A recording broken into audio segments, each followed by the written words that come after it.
આજે તો વરસાદે બોલાવી દીધી બાકાજી કે ને ઘેરે બનાવી નાખ્યો આપણે ડોડાનો સેવડો. તો જય માતાજી મિત્રો, હું છું તમારો પ્રિય ધનૈલો વ્લોગર. તો સ્વાગત છે મિત્રો તમારું અમારા મોર મિની વ્લોગ. હવે સવારમાં ઊંઘ બહુ આવતી હોય ને વ્લોગ ચાલુ કરવાનું થાય ને એટલે બહુ કંટાળો આવે. પછી તો માણ કરીને જાગ્યો ને પોચા પગ કરીને આવ્યું ને બહાર જોયું તો વરસાદ બાકાજી કી બોલા. હવે આજ તો ઉઠતા વેદી ફેર, કારણ કે આજે મારે ને તમારા ભાભીને જવાનું હતું શોપિંગ કરવા. એટલે ભાભીને શું, ભાઈને મિસ્ટેક. ભમરાળું ઘરવાળી નથી તો એને કરું ઘરવાળી જ થાય. તમારું શું કેવું? પણ આપણે બે પગ વાળી ફોર્ચ્યુનર પલળે છે, પણ નહીં બીજા કરે એવું આપણે નથી કરવાનું.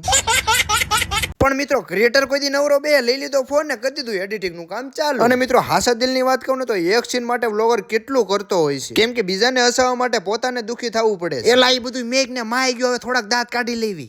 હે ભગવાન, તેરી લીલા અપરંપાર હે. પણ મિત્રો આ એક કબાડ બનાવ્યો ને મારા આખા ઘરની પથારી ફેરવી નાખી. યા જો અહીંયા નકરી ધૂળ ફૂ ફૂ, અને એમાંય મારા કાળજાનો કટકો મારા શીશમાં. તમે હાલત તો જોવો. પણ પછી તો રોલા બોલા ઝાપટીને થઈ જતી એને શીશમાં પહેરી લીધા.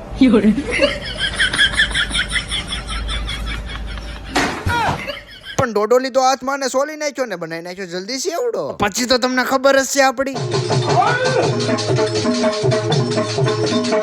બોસ એલાવે તૂટી જાય ચાલ્યું તે.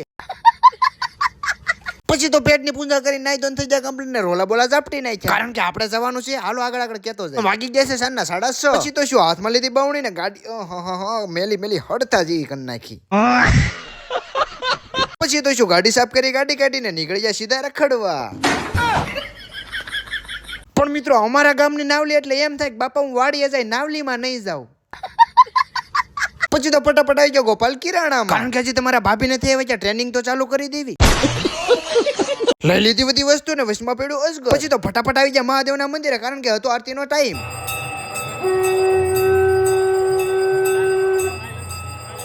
ઓમ નમઃ પાર્વતી પતિ હર હર મહાદેવ.